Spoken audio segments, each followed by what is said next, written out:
310864. Stations your final time cue will be with 15 seconds until airtime. Mark, 15 seconds until airtime.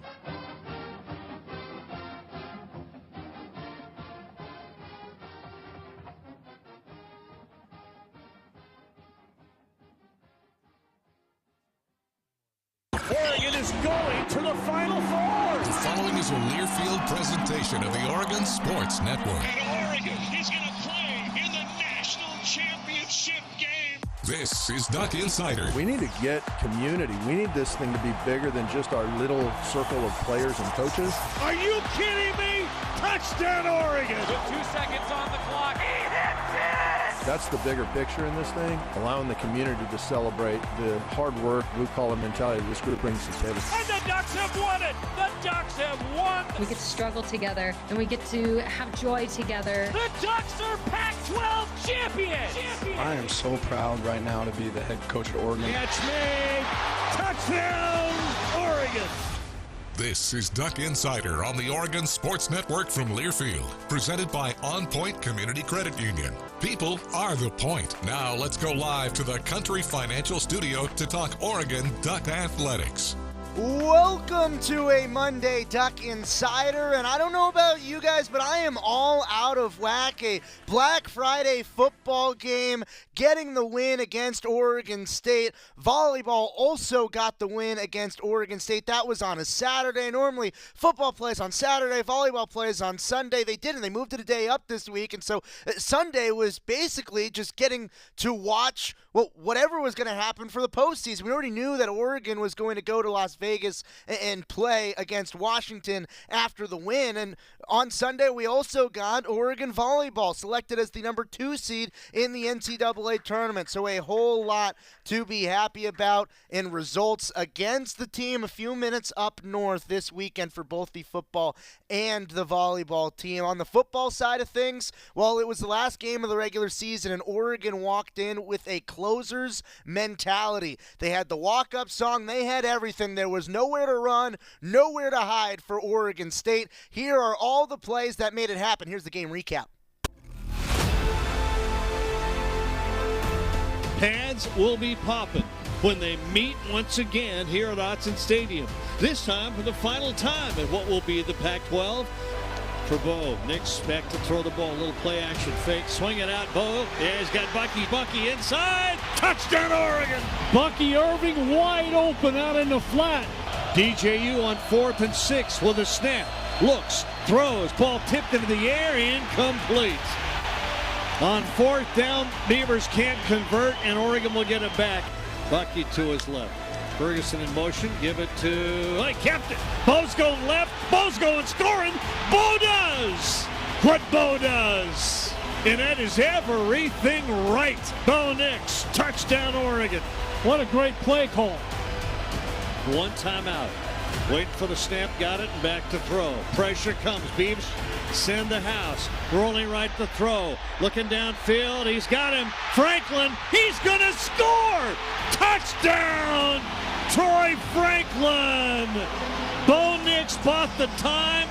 Franklin got open. They connected, and then Troy made the Beavers pay with a missed tackle. Motion all the way to the left. Bo, play action to throw. Steps back, sticks up. Got to throw a short pass, caught by Ferguson. 5, 3, 2. He got it there. Did he give it to him? No. 1 yard line. Under center, Bo. Give it up to James. James going to go. Touchdown! Oregon. Jordan James tried to go kind of off tackle, and the pile just kind of pushed him outside around that end position, and he was able to get it across. And back off play action to throw. Going deep down the left side near the end zone. It might be intercepted, and it is! It is picked off by Dante Manning. Dante Manning positioned himself between the ball and the quarterback. 3 receivers out to the right, 1 to the left for DJU, and a stamp and a throw. Step back, steps up, pressure down. Sack back to the 46-yard line. 31-7. Oregon with a solid victory here at home tonight against the Beavers of Oregon State.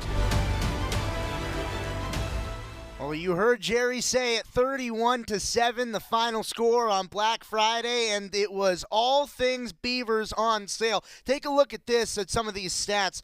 Oregon held Oregon State to 273 total yards of offense, where the OSU season average going into the game was 441. That was 38% off. Well, in rushing yards, 53 rushing yards for Oregon State in the ballgame. They average 193 per game going into Friday. That's 73% off. And then how about the final score of the game? Oregon State, they averaged 36 points per game. They scored just 7 on Friday. Take 80% off of the total. It was a Black Friday sale on the football field at Autzen Stadium. Oregon getting it done in all facets of the game, offensively, defensively, and winning the trenches. Of course, it was big. If you watched the Ducks vs. Them recap over the weekend, you knew winning the trenches was key for this team. It was one of the big talking points that Coach Lanning had for his team throughout the week to get them motivated for that Friday football game. Now let's hear from the coach. All head coach interviews brought to you by the Willamette Valley Cancer Institute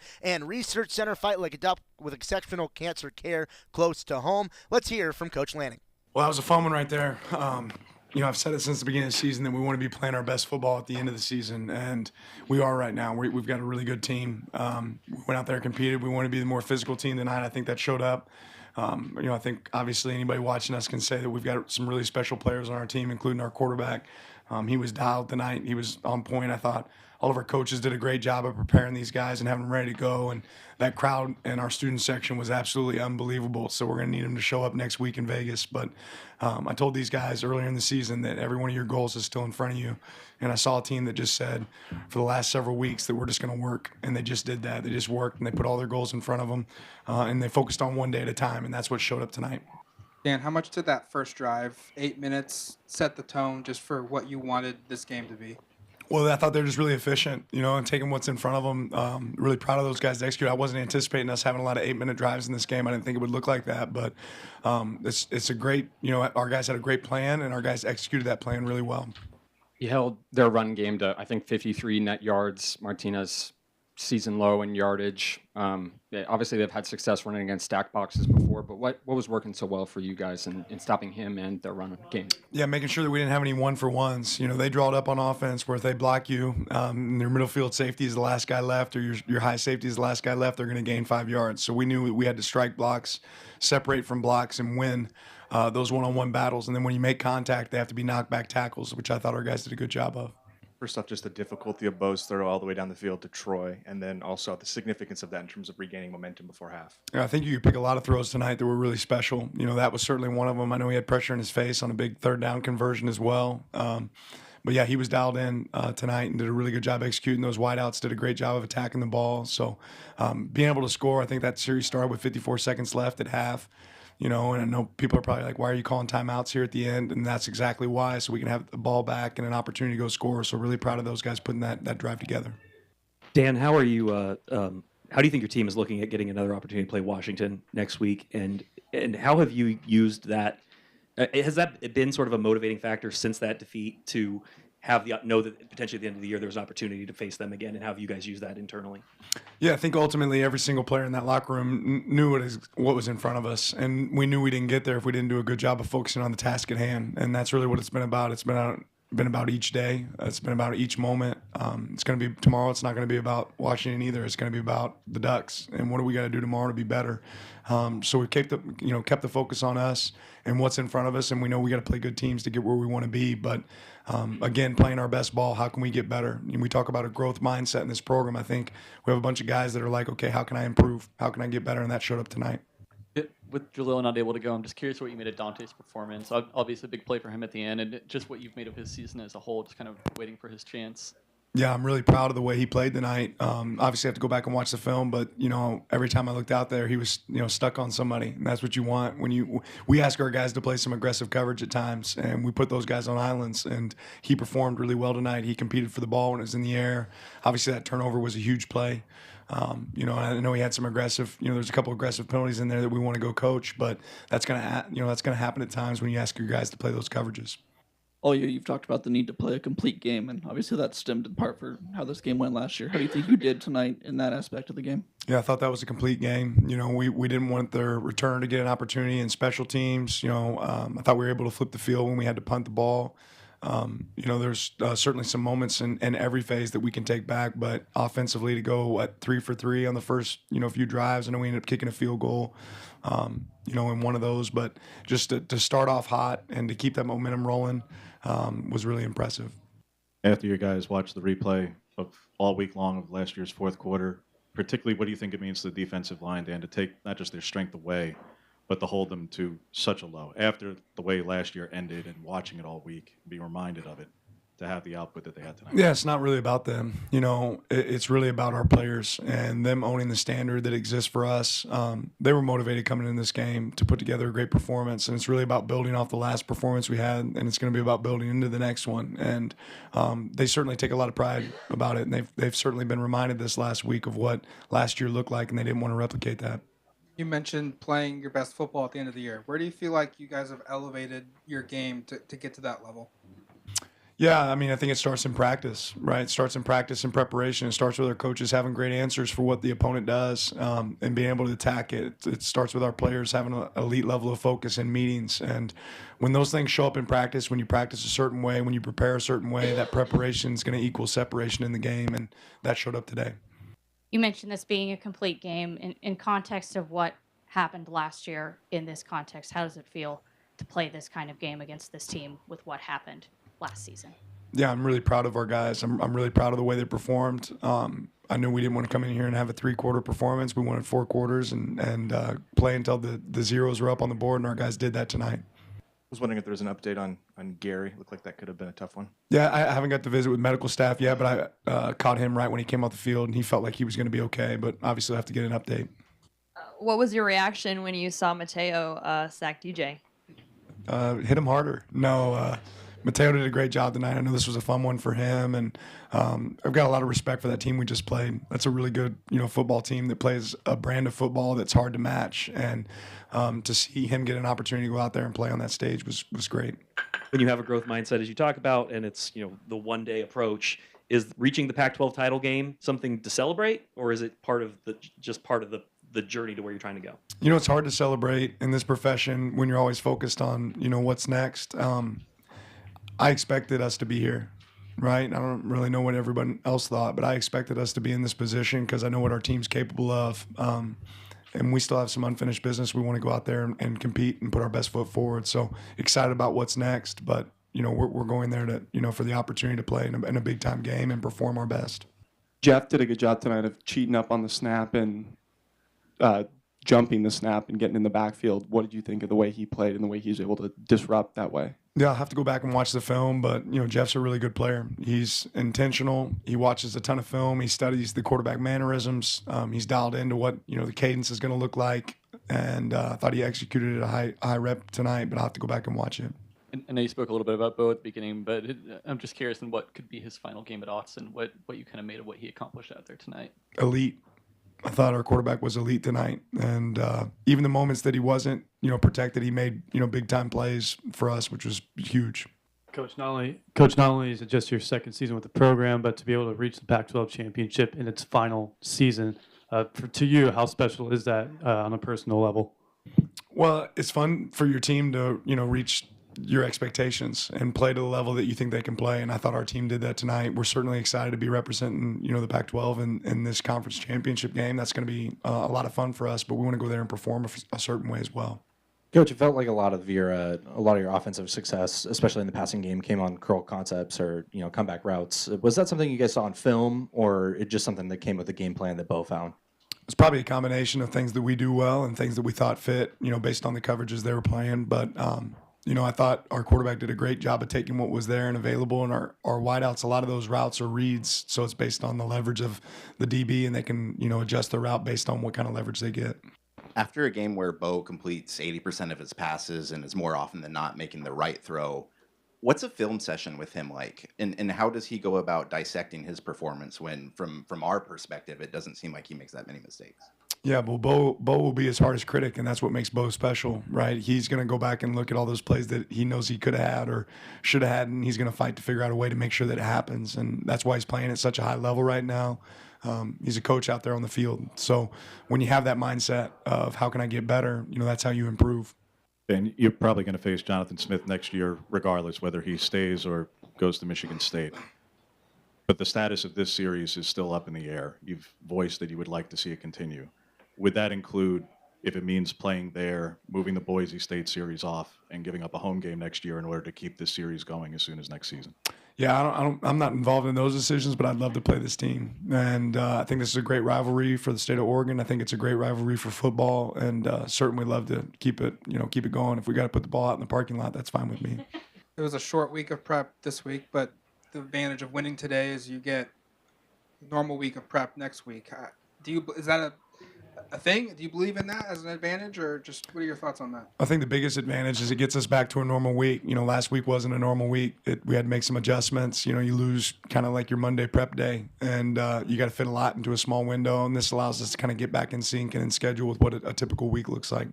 This is a highly emotional game, it being senior night, it's a game that you want to win. There's a lot at stake. I mean, obviously you're wearing the number 4. Everyone's wearing the number 4.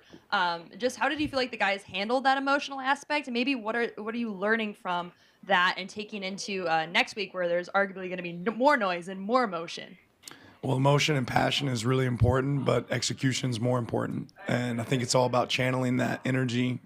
Every one of our guys want to go out there and have a great performance, right? And every one of these guys were playing for something more than themselves. They're playing for the seniors. They're playing for Spencer. But they realize the best way to have a performance that's worthy of that praise and honoring those people is to go out there and execute. And that's what I'm really proud of.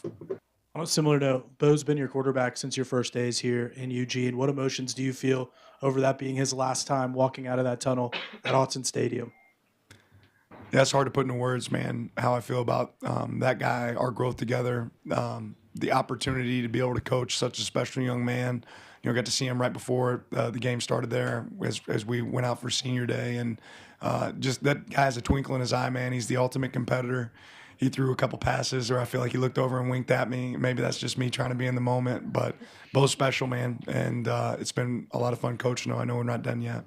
Dan, when you got here last year, obviously you wanted to establish a culture. I'm curious, 2 regular seasons in, how do you feel like this particular team has embodied the values that you have for a football team, and kind of what are the barometers that you look at to evaluate that? Yeah, probably look back at our DNA traits. And I told our guys right before he took the field, I've never been around a more connected team. I've never been around a team that's anxious to grow and learn, even from wins as much. I'm excited because I know when I go in the film session here on Sunday with our guys that they're going to sit there and they're going to accept whatever we say as coaches, like we got to improve this or it's going to hurt us. And that's exciting. I talked about being a tough team.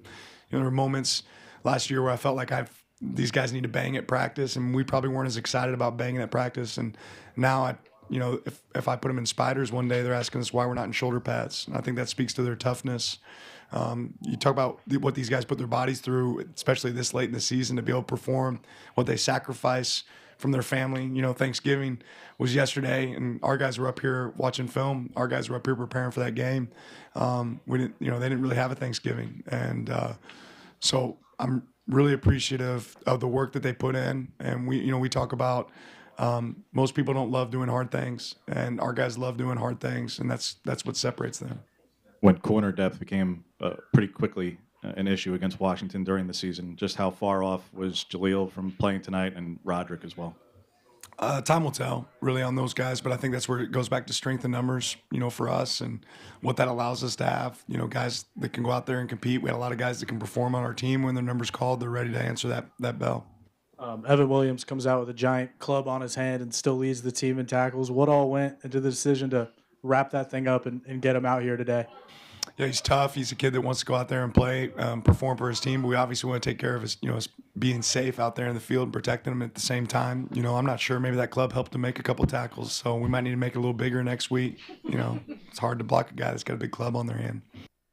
2 things from Coach Lanning talking to the media after the game on Friday that I want to touch on. First, the number 4 on the chest. It was Spencer Webb's honoring, and it would have been Spencer Webb's senior day on Friday, and putting that into perspective, someone who obviously means a lot to the program, I think is very, very important. Also, what Coach Lanning mentioned in terms of losing a day to prepare for Oregon State and still winning with a 31-7 margin. I think that is a testament to the preparation and to the coaching staff, and Dale Lanning has been recognized a lot for what he's been able to do this season. His assistants getting recognized as well. Coach Will Stein, a finalist for the Broyles Award. He is one of 5 assistant coaches in the nation that are up for the award, and he's the only one in the Pac-12. So a whole lot of Ducks around the program getting some recognition. We'll have to hear from another one. It's the quarterback after his senior day, Bo Nix. He's talking with the media next on Duck Insider on the Oregon Sports Network from Learfield. As a local community credit union founded by teachers, OnPoint is committed to supporting the students and faculty at the University of Oregon. And on game day, we're right there with you, on the field, in the bleachers, and in the classrooms. Drop by our local branch today and discover the many ways OnPoint can help support your financial well-being. OnPoint Community Credit Union. People are the point. Federally insured by NCAA. Equal housing opportunity. Hey Duck fans, we're all about protecting our home turf here in Eugene. You should do the same for your home with Country Financial Insurance. Most home insurance doesn't account for inflation, but with Country Financial, yours can. If something happens to your home, make sure you can rebuild the same house in the same place. Call a local representative or 866-COUNTRY and get a solid defense for your home. Home insurance policies issued by Country Mutual Insurance Company, Country Casualty Insurance Company, or Country Preferred Insurance Company, Bloomington, Illinois. Property must meet age and condition requirements, which vary by state. Your daily dose of Oregon athletics. This is Duck Insider from Learfield. Tom has been a teacher for over 40 years. One day, I think one of the students had asked the question and he didn't remember the answer. And I also noticed that he was letting his class out earlier than they were supposed to let out. I was really starting to worry. Levi and I talked about how it would change our lives, but he was there beside me. When something feels different, it could be Alzheimer's. Now is the time to talk. Visit alz.org/ourstories to learn more. A message from the Alzheimer's Association and the Ad Council. Victor deployed for the first time to Afghanistan in 2003. He sustained a moderate traumatic brain injury. One of the most important elements of caregiving is taking care of yourself. For many military veteran caregivers, their caregiving journey starts earlier in life and lasts longer. Visit aarp.org/caregiving for a free military veterans guide to navigate your caregiving journey and better care for your loved one and yourself. Brought to you by AARP and the Ad Council.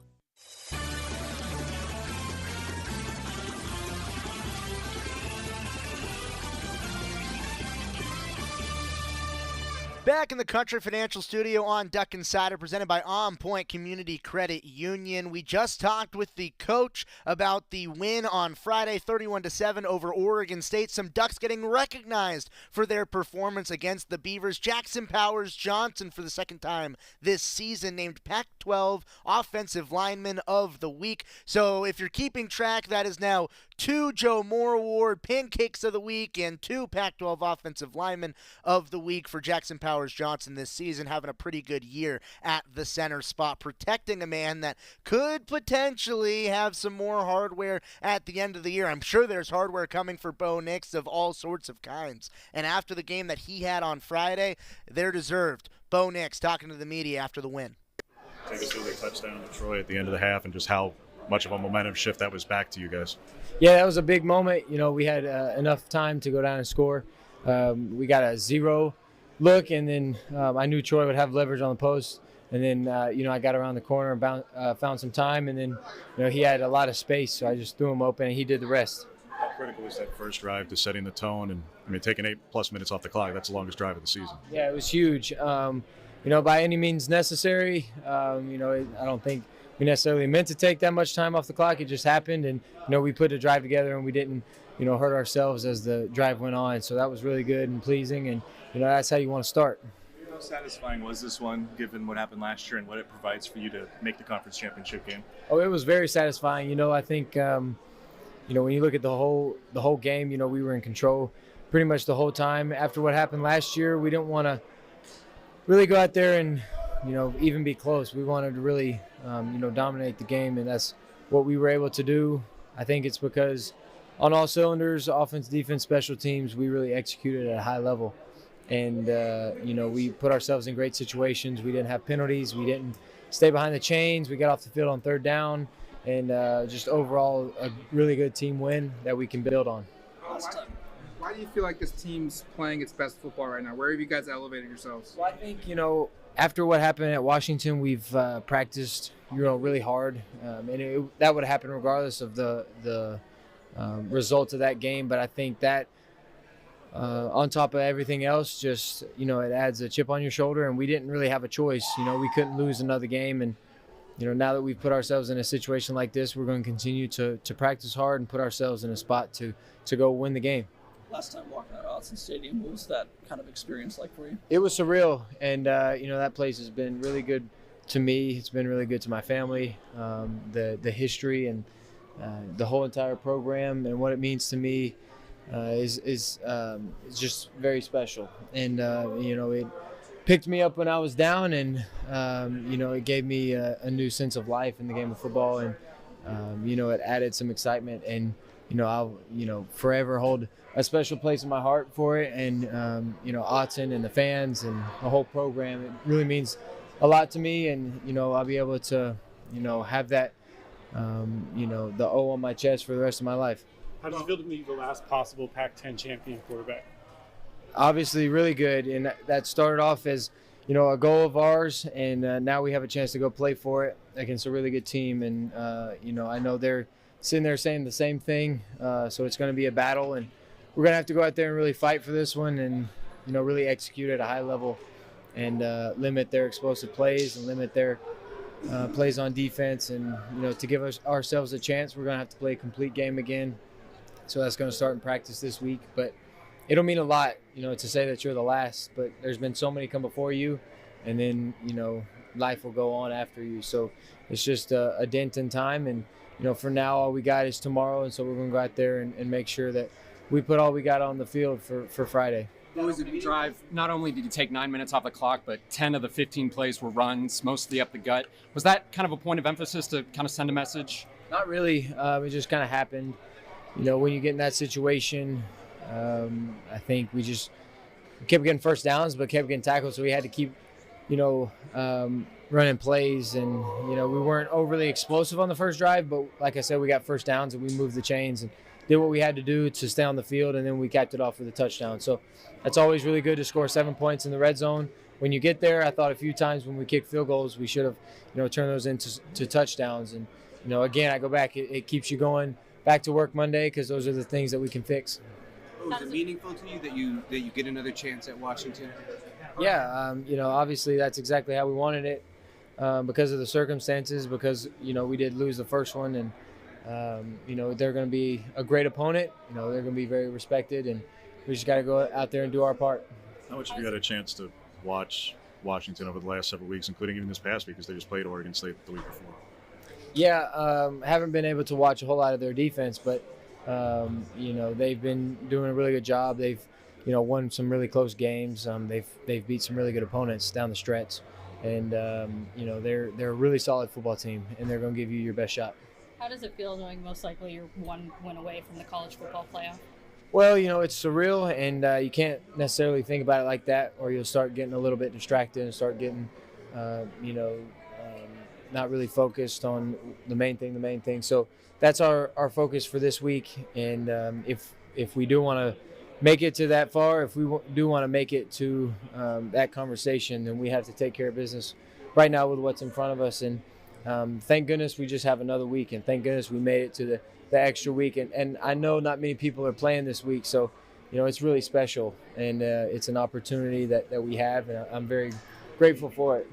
Every game is kind of a stepping stone. What step do you feel like the team took this week heading into the Pac-12 Championship? Well, we overcame what happened last year to us. We overcame, a lot of, throughout the season. We really wanted to close the game, and we really wanted to put a full game together. And offense, defense, special teams, they played really good tonight, and we played a complete game again. And that's something that we can be proud of and we can grow from. when your defense, particularly the defensive line, plays as well as they do? How encouraging is that for you on the sideline? Well, to stop the run against a team that's their identity, that's really good. You make them one-dimensional, and we continue to make them snap it over and over and over. And it was really impressive that they only gave up 7 points tonight, and they do a really good job when their number's called, and they've been doing that all year. And I expect them to continue to do that because they're hard workers, and they're going to go back to work and do the same thing the next week. Oh, after that Washington game, your last response was pretty impassioned. A couple of us afterward compared that to Tim Tebow from years before.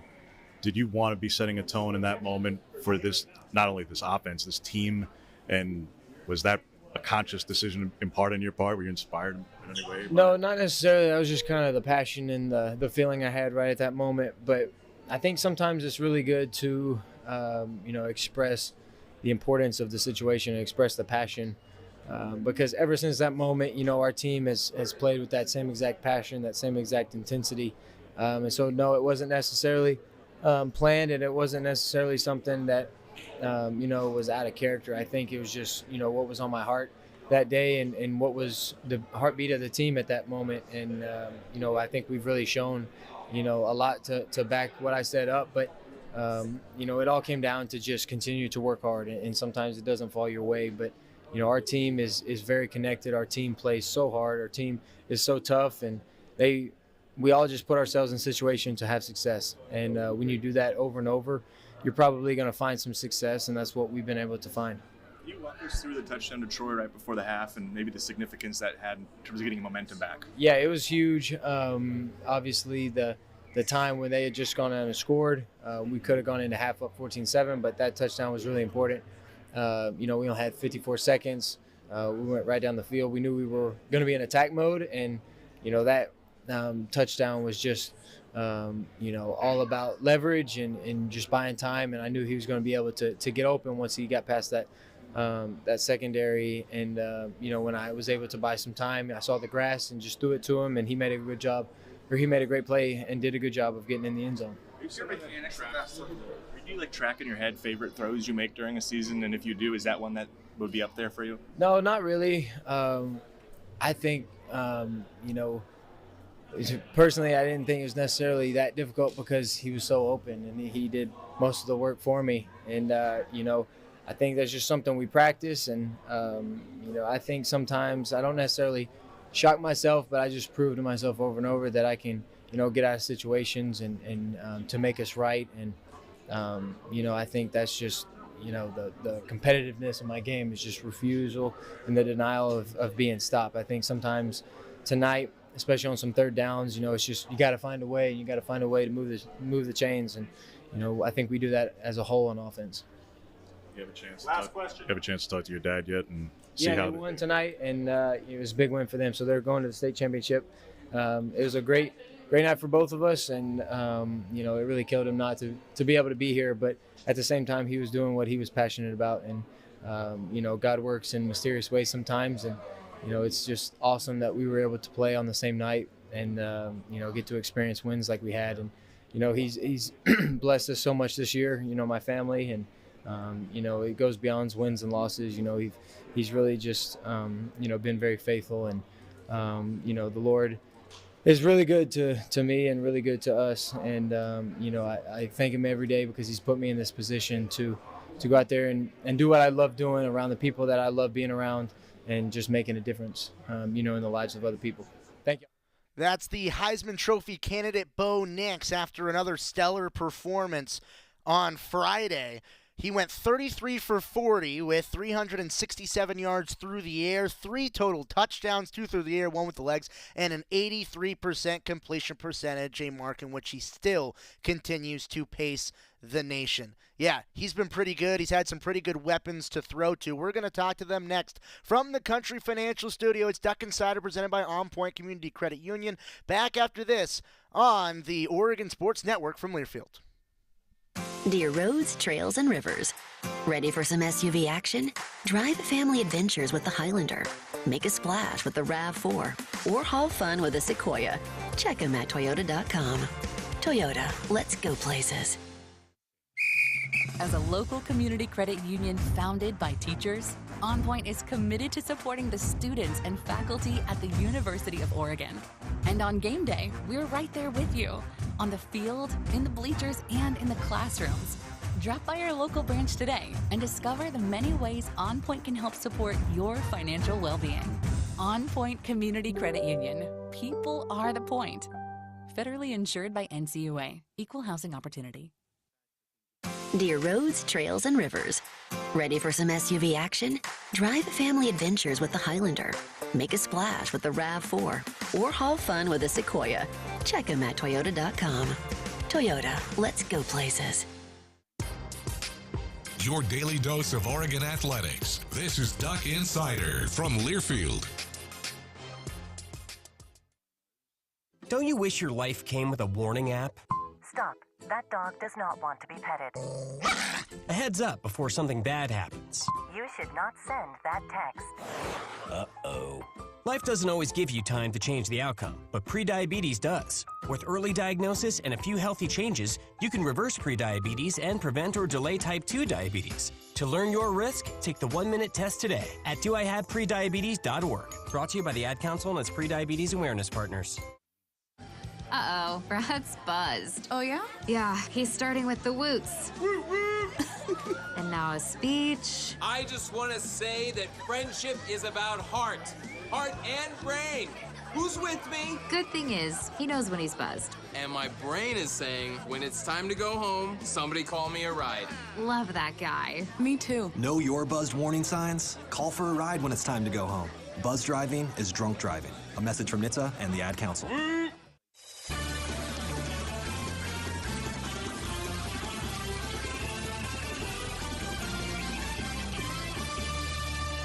We're back on Duck Insider from the Country Financial Studio. Duck Insider presented by OnPoint Community Credit Union. We just heard from the quarterback. Now how about his weapons?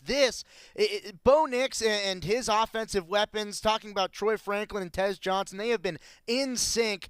In particular, ever since the Washington week is when it's felt like Tez Johnson has really emerged as the bona fide wide receiver 1A on this offense, 1B to Troy Franklin. Who really knows? Because ever since that Washington week, it has been on a week-to-week basis where those two have traded off being the number one receiver. And, well, I'll let you tell me who the number one receiver was this week. Tez had 11 receptions for 137, and Troy had 9 receptions for 128 yards and 2 touchdowns. Yeah, it's a pretty solid duo. And Tez actually talked about that competitive nature after the game. The Ducks are one of 3 teams in the nation to have a wide receiver duo with over 940 yards this season. 2 receivers over that mark. Let's hear from Tez talking postgame.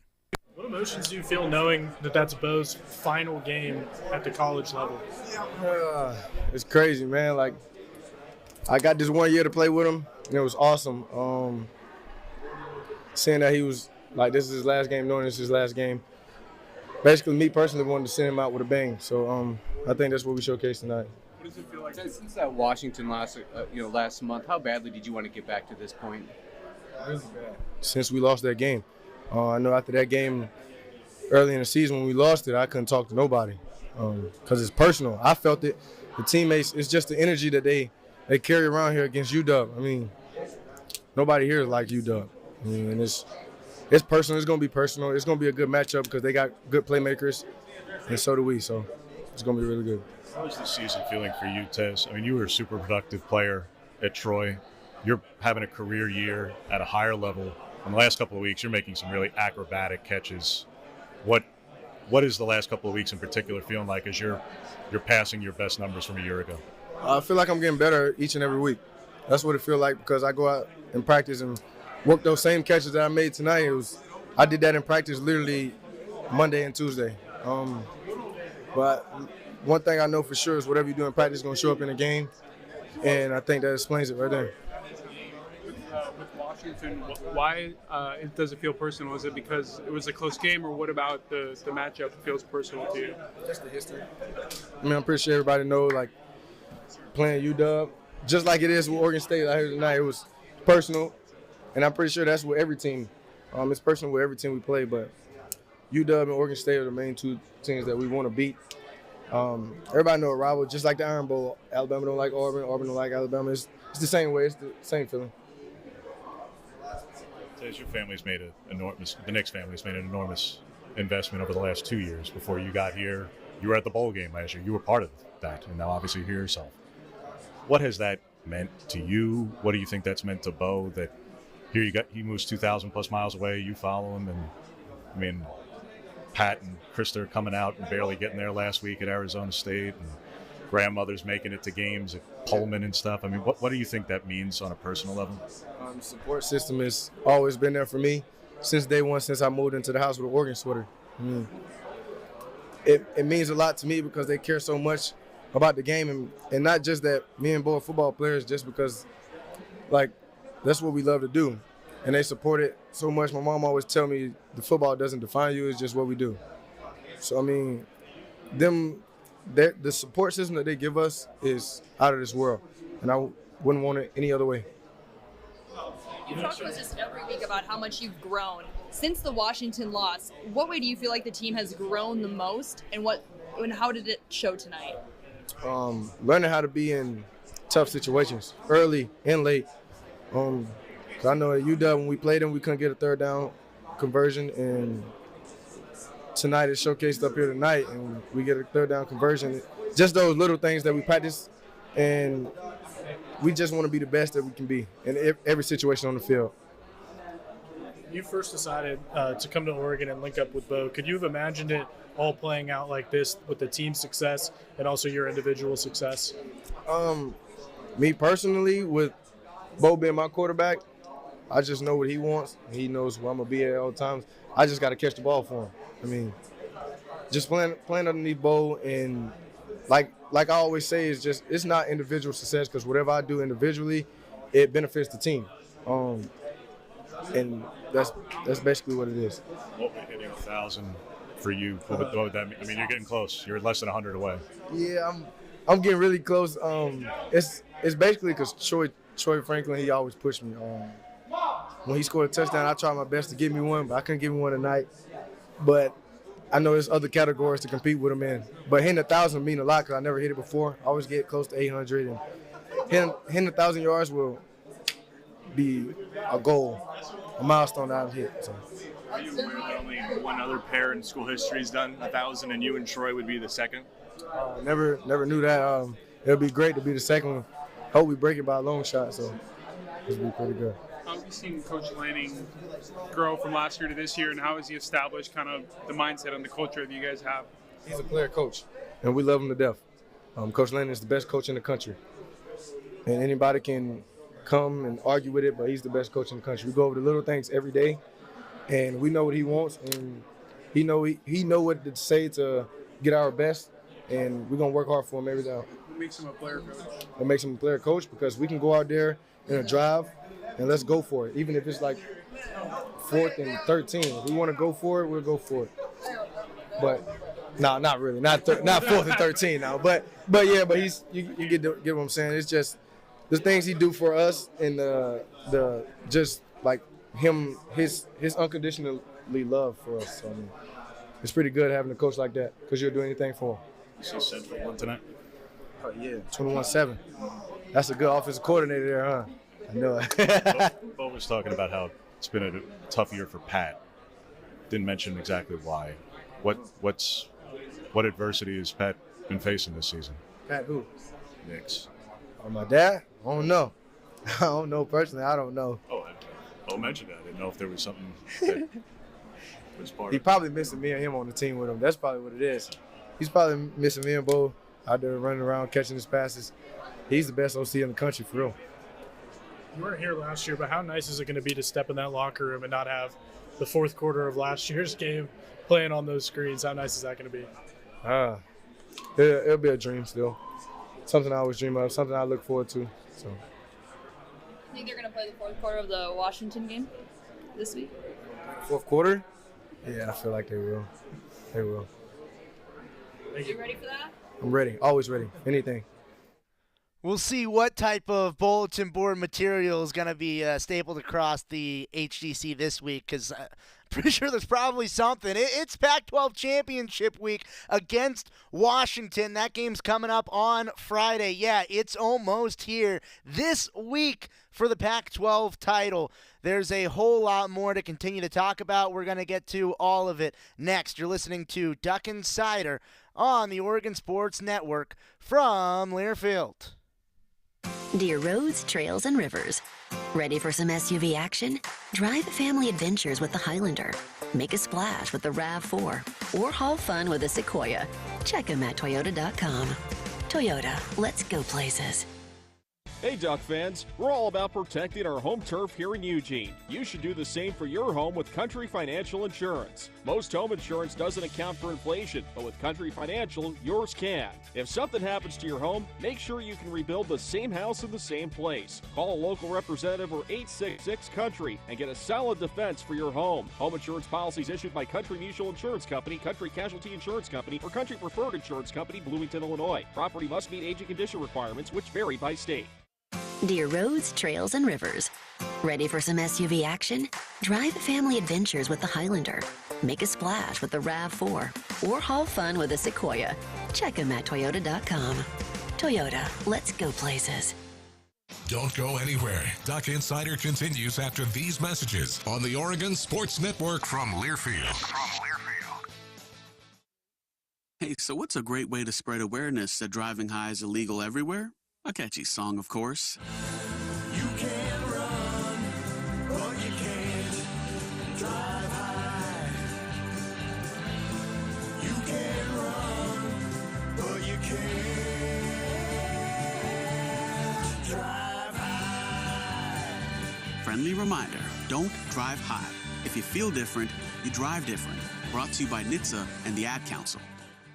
When it comes to making plans, you are the best. What about those round trips, which are perfect on your way there and perfect on your way back? Or those meetings with friends, surprise parties, camps, birthdays? The same way you plan for the important moments, start planning to protect you and your loved ones from a natural disaster. Sign up for local weather and emergency alerts. Prepare an emergency kit and make a family communications plan. Get started at ready.gov/plan. Brought to you by FEMA and the Ad Council.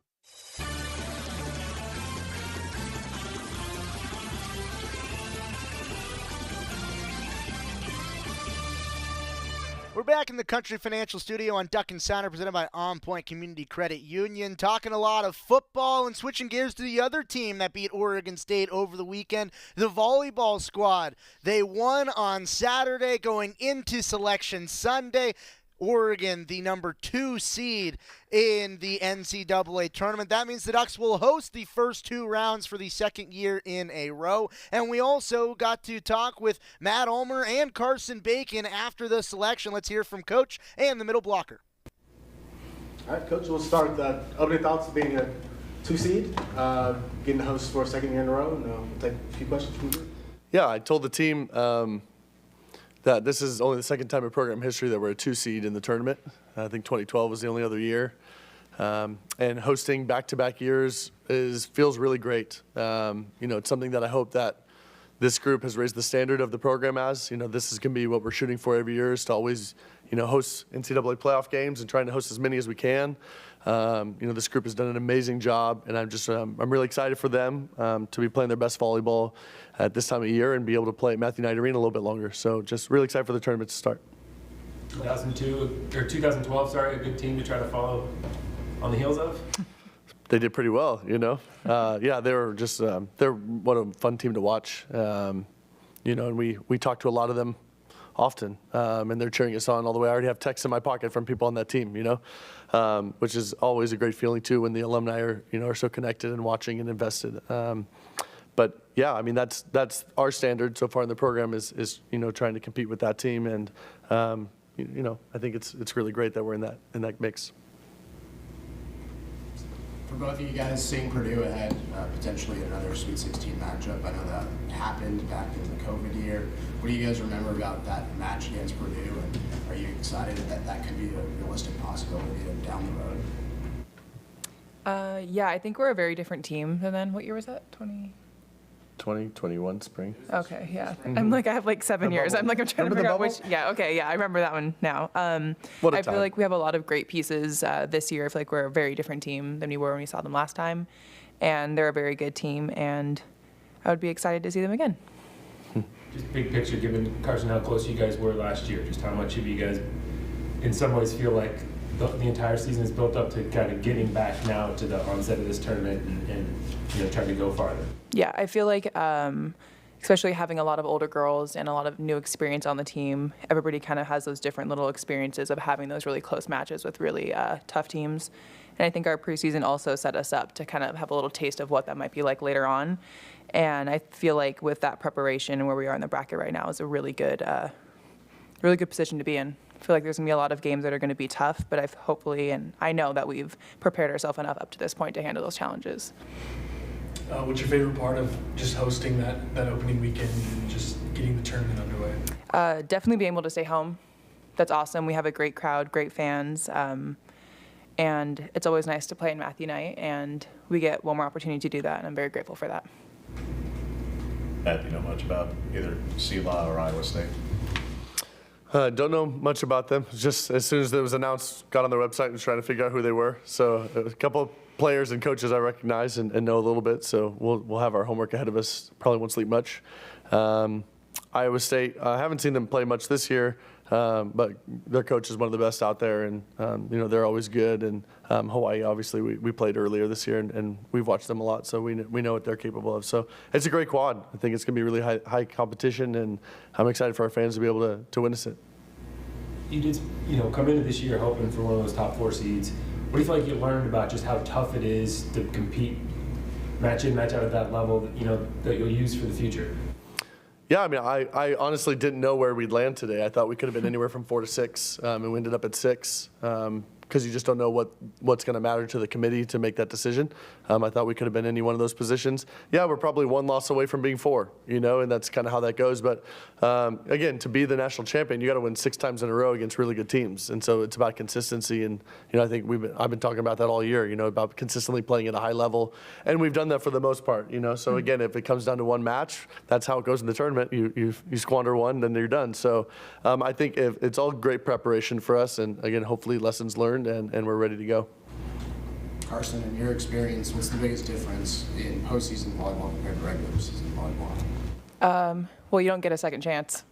I feel like that's a big one. And also the fact that you play a lot of teams that you haven't played before. Sometimes you get lucky with, we played them preseason, or sometimes someone in your conference. But I think everyone has like that little bit of a disadvantage of like, you don't know these teams really. You don't really have the opportunity to play them once, to play them again. So it's kind of a fresh off, like new start. But I'm really excited. I think it's going to be cool. I also think it kind of gives you a little bit of, I don't want to say like grace or whatever, but give yourself the opportunity to like learn something new, learn how to play against new people, and do it quickly and win. Obviously, the future is never guaranteed, but to know that every time you take the court now, it could be your last match. Mm-hmm. How do you think that'll impact you emotionally? Are those thoughts that are going through your head already? I mean, there's always a little bit of that, like obviously being very grateful to be here. I'm very, very grateful. I know our senior class is very grateful to have at least one more guaranteed match in Matthew Knight Arena. And of course, we want to extend that as much as we can. But yeah, I don't think you can carry that fear going in too much. Healthy respect for it, but yeah, I'm not too scared. That is Oregon Volleyball. Their selection as the number 2 seed means that Matthew Knight Arena will be open this weekend for some volleyball matches. On Friday, it will be round 1, Southeastern Louisiana in the way of the Ducks. And then in round 2, it'll be Iowa State or Hawaii.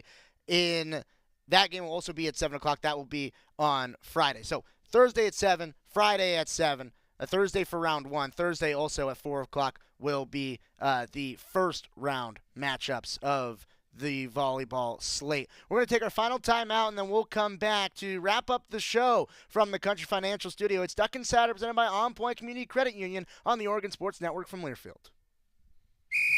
As a local community credit union founded by teachers, OnPoint is committed to supporting the students and faculty at the University of Oregon. And on game day, we're right there with you, on the field, in the bleachers, and in the classrooms. Drop by your local branch today and discover the many ways OnPoint can help support your financial well-being. OnPoint Community Credit Union. People are the point. Federally insured by NCAA. Equal housing opportunity.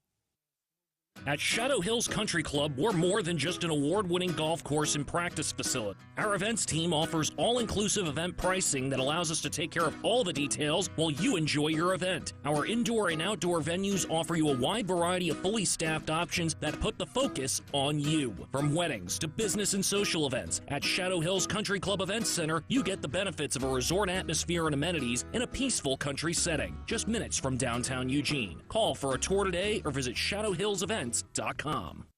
Duck Insider, your home for the latest news on Oregon athletics on the Oregon Sports Network from Learfield.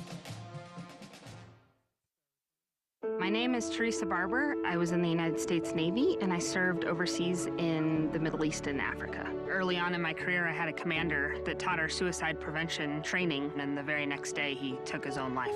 90% of suicide attempts involving a gun are fatal. My way of continuing my service is to help protect my community by being a responsible gun owner and by storing firearms safely. Store all your guns securely. Help stop suicide. Brought to you by End Family Fire and the Ad Council. This message is for Karina, our mom who finished her high school diploma at age 28. Hi, Mom. It's Emmettith and Nicholas. Congratulations on getting your diploma. You worked so hard and have taught us so much. We love you. When you graduate, they graduate. Finish your high school diploma for you and for them. Visit finishyourdiploma.org to find free and supportive adult education centers near you. Brought to you by the Dollar General Literacy Foundation and the Ad Council.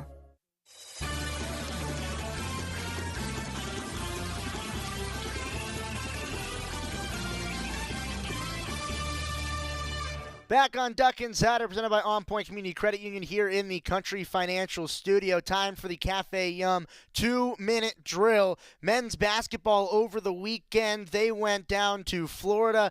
Competitive games, but couldn't walk away with a victory. An 88-82 loss against Santa Clara, 99-91 against a ranked Alabama squad. Jackson Shellstat, he got his first action as a Duck. With Dante and Biddle out, Coach Altman has said the team's going to have to get a little creative, and this team stayed competitive against two really good teams and a ranked team in Alabama. Getting defensive stops was really the issue for the team over the weekend. The Pac-12 title game, that's coming up this Friday at 5 o'clock. A programming note, no show for Duck Insider on Friday. There will be an early show on Thursday. Oregon's specific ticket allotment has sold out. Great job, Duck fans. If you want access to more of the general admission tickets, those are on the Oregon Duck Tickets X or Twitter page. For tomorrow's show, Coach Lanning, after he speaks with the media, Coach Ulmer, and Damone Murkison all in studio. And we didn't quite get to all the football interviews. Troy Franklin, Jeff Bossa, Dante Manning, Jordan Birch, Stephen Jones, those all available on the Go Ducks YouTube channel. That's it. We got to everything. Joey, we'll see you tomorrow. And here's Heather with the weather. Well, it's beautiful out there, sunny and 75, almost a little chilly in the shade. Now, let's get a read on the inside of your car. It is hot. You've only been parked a short time and it's already 99 degrees in there. Let's not leave